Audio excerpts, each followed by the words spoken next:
Hari ini saya memutuskan untuk tetap ikut dengan apa yang menjadi pemahaman terkait dengan iman. Imanlah yang sudah membuat para nabi sampai kepada kepatuhan dan ketundukan kepada Tuhan. Indonesia dalam sebuah lintas agama yang disebut lintas agama, masing-masing rakyat Indonesia memeluk agamanya, tetapi dalam sebuah kepancasilaan dikatakan ketuhanan yang Maha Esa. Kristen saya dalam sebuah keagamaan, Nasrani saya dalam sebuah praktek kegiatan saya.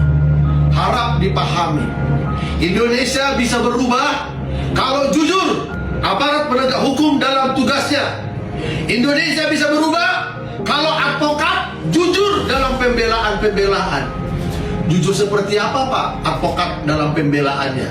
Advokat yang jujur memenuhi panggilannya sebagai pilar keempat dalam penegakan hukum.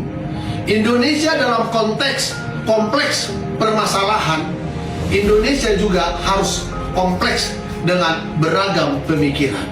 Pemikiran terkait dengan pemikiran yang di sana harus tetap dituntaskan berdasarkan apa yang ada di dalam sebuah kitab.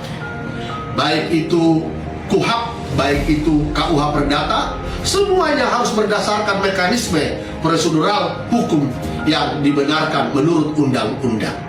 Saya tidak mau terlalu jauh memikirkan sebuah penegakan hukum apabila perangkat hukum Indonesia tidak siap. Saya berani pasang badan dan saya berani mengatakan aku Nasution. Tetapi ketika saya berani untuk pasang badan, perangkat hukum tidak siap untuk saya bahas dalam sebuah demonstrasi atau unjuk rasa yang dimana akan saya gelar. Kecuali ada yang menantang saya, silakan berdemo, bahas saya supaya saya jawab Anda. Ayo, berani nggak? Apabila ada yang menantang saya dalam sebuah kebenaran, praktek peradilan yang sebenarnya bukan peradilan semu ya, peradilan semu itu di kalangan mahasiswa. Apabila ada yang berani menantang saya akan berani pasang badan. Saya mengapus sirai, berani pasang badan apabila ada peradilan yang menantang saya untuk jujur hakimnya, jujur jaksanya, jujur polisinya, jujur semua yang terkait dengan peradilan. Saya siap pasang badan. Apa yang harus ditakutkan? Mati aja nggak takut, sedangkan mati nggak takut. Kalau saya takut mati, nggak mungkin saya statement seperti itu. Dikira orang saya ini dibayar mahal, dikira orang saya ini termul, dikira orang saya ini utusan dari golongan kelompok tertentu. Kok saya bicaranya kok lantang? Saya berbicara karena saya patuh kepada apa yang saya imani di kota Batam. Di kota Batam lah saya mendapat ilham.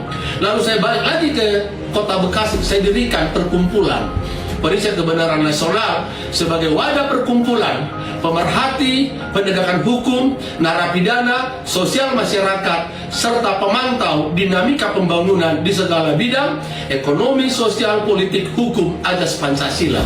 Itulah dasar pendirian PKN. Saya mendapat ilham di kota Batam di saat saya sudah tidak lagi mau apa-apa dan akhirnya saya mendapat ilham. Saya dirikanlah perkumpulan Periset Kebenaran Nasional dan saya kuliah hukum dan saya menjadi fakultas hukum dan sekarang saya tetap bekerja di bidang hukum.